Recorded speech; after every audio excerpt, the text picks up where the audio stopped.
Види, единственото трајно и хумано решение е кастрација, стерилизација, ова што се случува и ова што веројатно Вардариште, односно Лајка, го има како цел на постоење. Сега што се случува?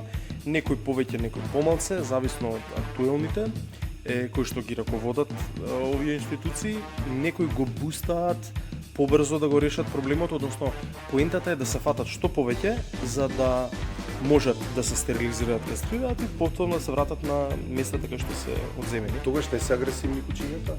Агресијата се намалува, не дека нема да постои, ама барем бројката нема да се зголеми.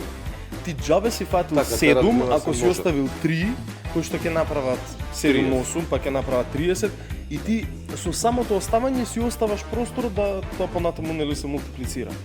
Значи еднаш за секогаш треба да се фати што поагресивно да се соберат, да се нели вакцинираат, средат се мисли стерилизација и кастрација. И тој проблем ќе се реши. Мислам, секаде во светот функционирал. Зошто не би функционирал овде?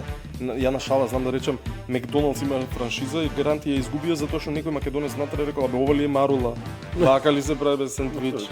И гарант на американци им рекол: "Ја знам болја рецепта." И вие му ја земале. Така да, затоа велам, секаде во свет постои, ама веројатно тука некој со марулата меша прстин.